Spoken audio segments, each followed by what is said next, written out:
My talk is called Don't Call It ML.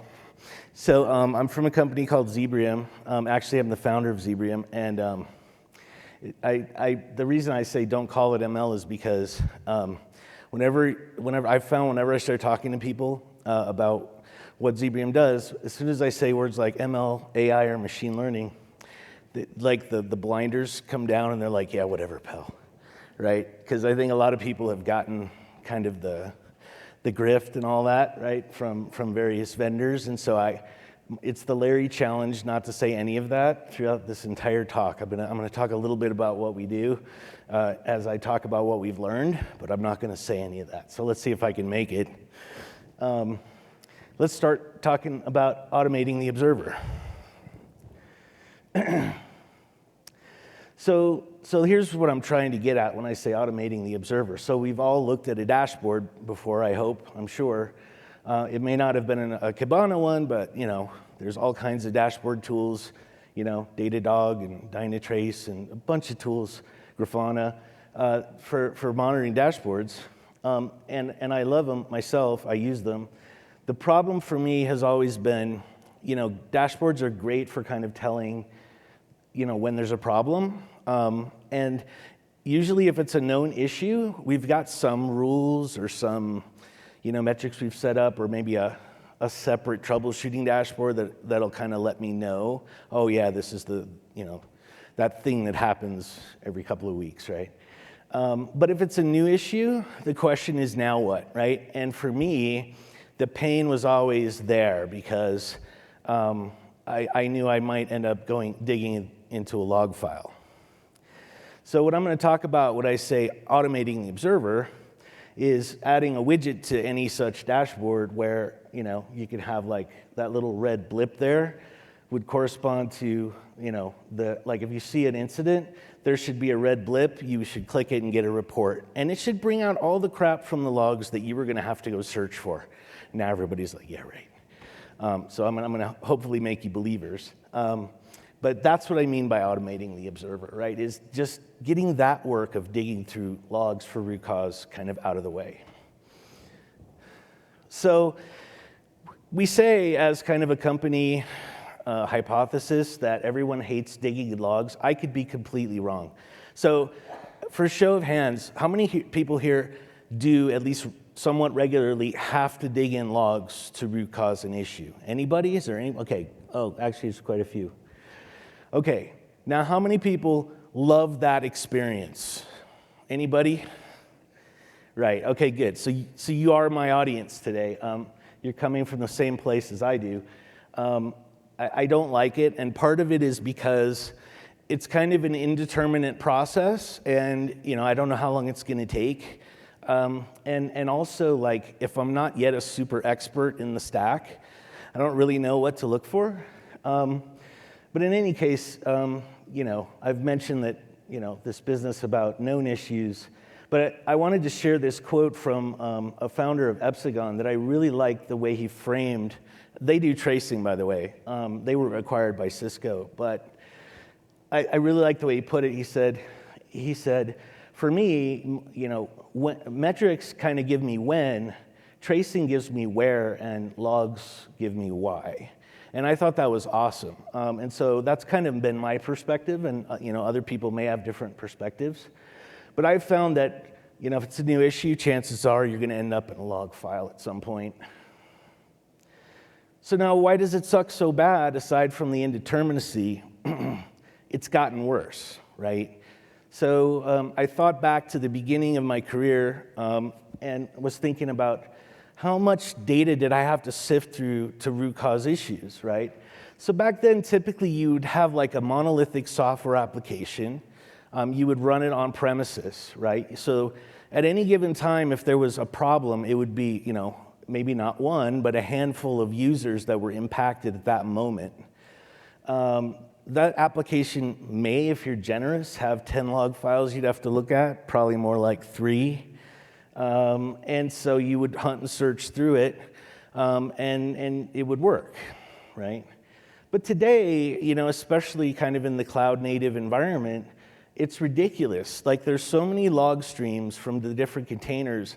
Not to mention, if you go into the hosts that all those containers are running on and look in var log, guess what? There's more stuff going on there that's not getting logged in containers. There's all kinds of data. And so that for me, that kind of, let's just line up a couple logs by time kind of breaks down. It gets really hard to find out what you're looking for. Nevertheless, and this is really important from my perspective, logs are uniquely encoded for human troubleshooting. So my thought has been, if you want to do something automatically with logs, you should start by figuring out what humans do with logs, because we're good at it, and it was designed for us. It wasn't designed for a machine. So logs are great because they have human-readable statements, right? You know what I'm talking about. You can almost read them like an essay when you're reading a log. And also, there's kind of unlimited dimensionality. In other words, you know, a developer can call printf as many thousands of ways as they like, and they can do that at any time with any release and not worry about downstream dependencies, right? So in that sense, they're a fantastic conduit for deep, rich information, right? So we want to get at it the way humans do, but hopefully more efficiently. So now I'm going to walk through, and so at the end of this talk, one of two things are going to happen. Either you're going to walk out of here saying, wow, that was profound what I learned today, because I'm going to show you what we have validated about how humans find root cause in logs. Or you'll say, that was so obvious, I knew that, you know, before I even came here. So I'm not sure which camp you'll be in, but we'll find out. So obviously, first of all, you're going to detect a problem, right? We talked about dashboards. There's all kinds of ways that a troubleshooter is going to be alerted to a problem. So I'm not going to delve too much into that. I'm more interested in, once we know there's a problem, then what do we do? So this is probably the most interesting step to take a moment and parse out. When I say a rare event, right, and this is the kind of thing where a person might say, oh, you know, that's I've never seen that before, that's unusual. For me, this is the key step, because if you think about it, at least for me, as I gain competence with a stack or an application, what will end up happening is I get a sense for what's normal, right, and what's not. You know, you come in on day one and you see, oh my God, look at all these warnings on this server. Oh, that happens all the time. You know, you'll get from someone who knows what they're doing, versus, you know, when something goes wrong, there will be somewhere something that's unusual that you're looking for, right? So this really is the key, kind of the key part where we can apply technology, and we have to apply technology to figure out how to quantify rareness, okay? That's kind of the most important step. But then there's a little more to it than that. I don't know how many of you folks here have ever experimented with various sort of anomaly log kind of software attempts. Typically what will happen is people, you know, there's at least a few of these applications that do anomaly detection on logs. What they'll do is they'll try to compartmentalize or bucket or call your attention to some set of anomalies. And what will happen, at least for me, over some period of time is, yeah, those are kind of interesting, but eventually I'm having to look at one thing after the next, and there's so many anomalies, I kind of get lost, and so I give up.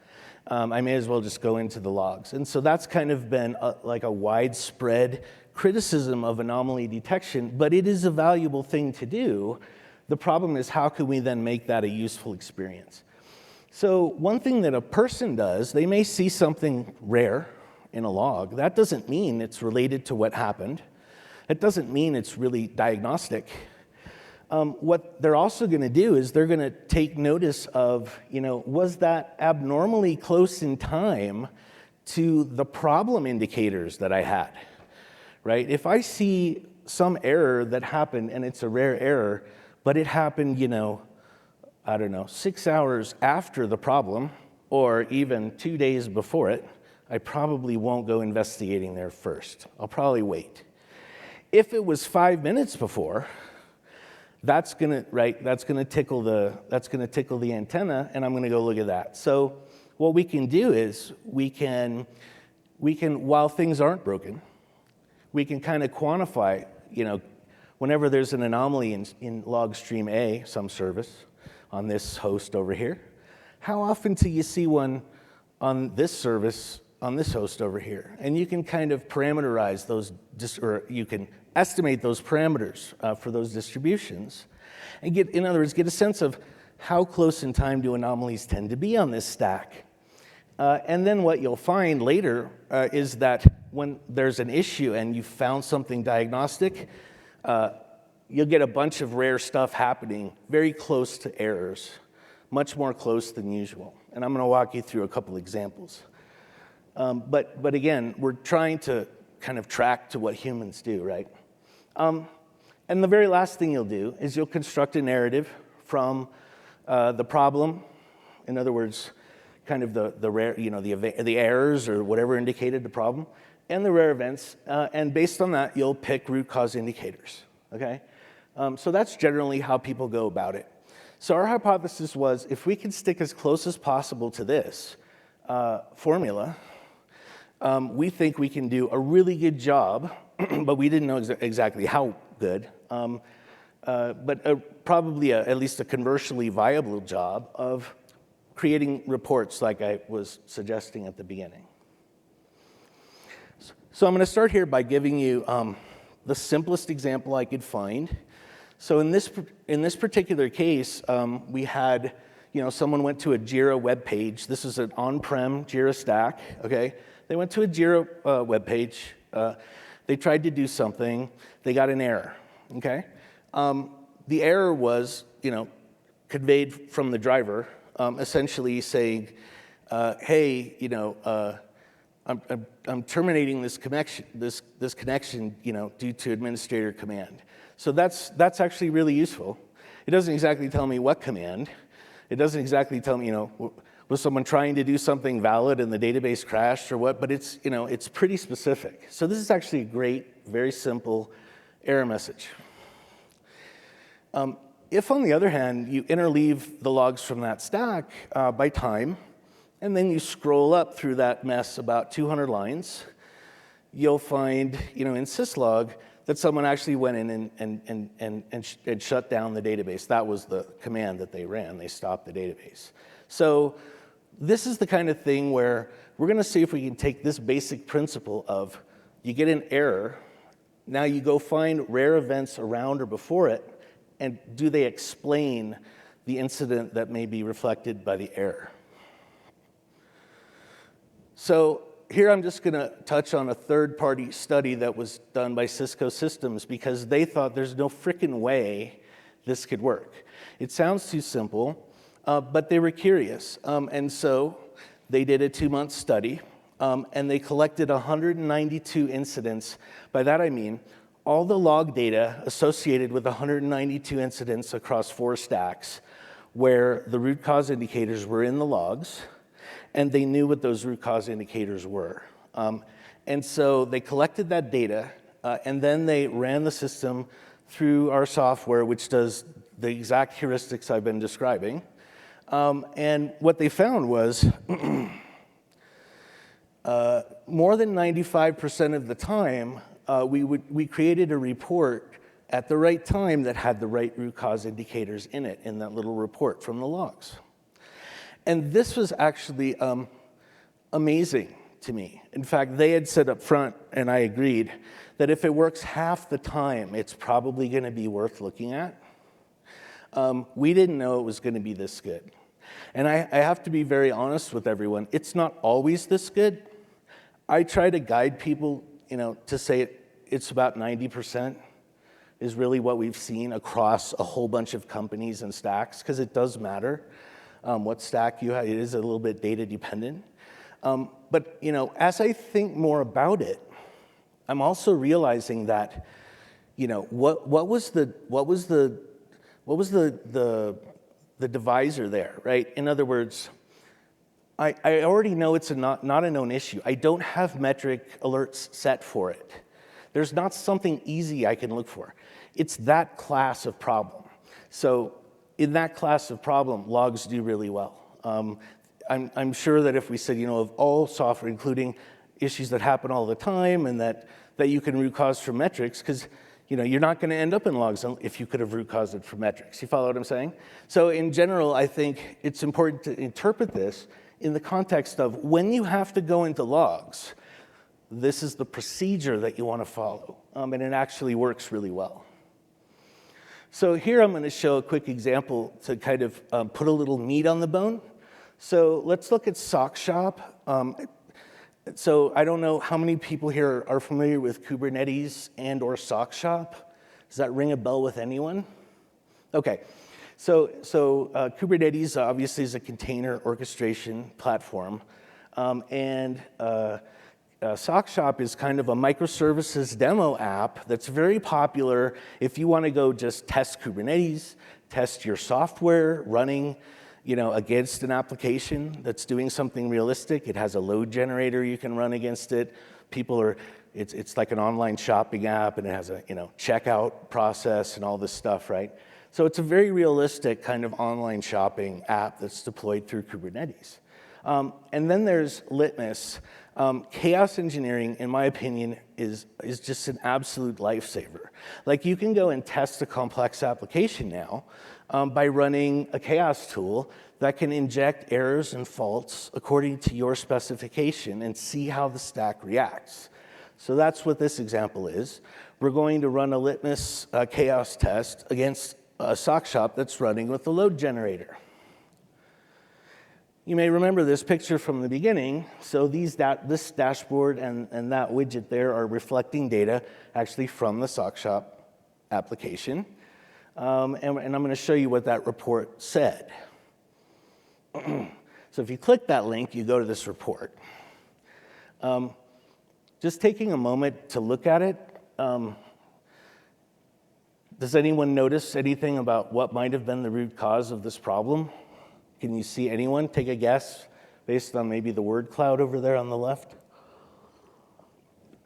Someone ran a pod network corruption test, okay? And you're probably saying, well, okay, that's great. Yeah, that's great. There must have been something a little more low level than that, and there is. But I think it's important to call out that actually the deployment and the instantiation of that test leaves a log footprint, which is itself very rare, and will get picked up by a system doing what we just talked about, right? But now I'm going to filter out the Kubernetes events log from this report, and we can see the other things that correlated. So here you can see messages is basically var log messages on the host. And we always collect host logs and container logs, because a lot of times you'll see some back and forth that goes on between components on the host and the application itself. It's great to have a running narrative of that. I highly recommend that. But here you can see, where is it? That transmission queue length, 0 misconfig. So that was actually, that misconfig was that's how the pod network corruption test works. Up above that, see that, so that's actually it. So in my mind, that third line there really is the kind of the technical root cause if no one was running a chaos test, right? I kind of feel like that's exactly what I wanted to know. You'll also notice that the report pulls in the things that correlated to, like these front-end errors. So there's the errors. Remember we said earlier, sometimes you'll see an error, and then you'll look around for rare events, and oftentimes that'll be your root cause, right? So that's what you're seeing here. There's the errors in the front end, in the orders services, and then, right, you get the events that show the root cause indicators that you were looking for. So, in conclusion, I wanted to say that, we've learned some lessons, which is that, the vast majority of log measurable incidents that people go to the logs for can be diagnosed from clusters of rare events that are near clusters of badness. And I say badness instead of errors because sometimes you get that determination not from an error message in the application, but from something else, like a support ticket or a metric alert or what have you, right? So, and I should close by saying that the hard part, from a technical perspective, the really hard part is just telling what is rare.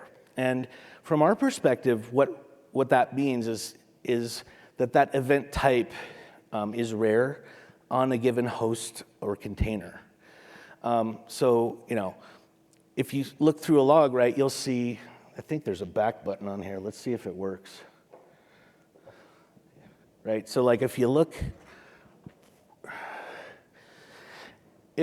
at that third message where it says caught 0 misconfig, I bet you that txq length 0 was interpolated into a printf. I'm just guessing, maybe it wasn't, but that's kind of like a parameter. There may be other misconfigs that could be printed out, right? And so the event type would be that you caught a misconfig, okay? And then those would be variables, right?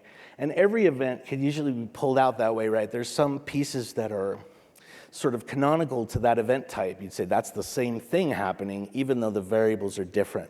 And so it turns out that tracking those event types and saying how long it's been since you've seen those is actually a good enough indication of rareness to get you where you're going more than 90% of the time. The times when that doesn't work are times when you don't have great metric collection up front, right? And then once you're in the logs, you've got some logs that in the parameter there's a number, and that number is what tells you the root cause, right? Or there's a path printed there, and you needed to take that variable value into account to get your root cause. So to date, we're not using those. We could, but we don't yet. And I think there's a lot of room there for exploration to very smartly find those indicators out of parameter values. That's it. So that's my LinkedIn and Twitter, Stochastimus, and then that's my email address, and I really appreciate your time.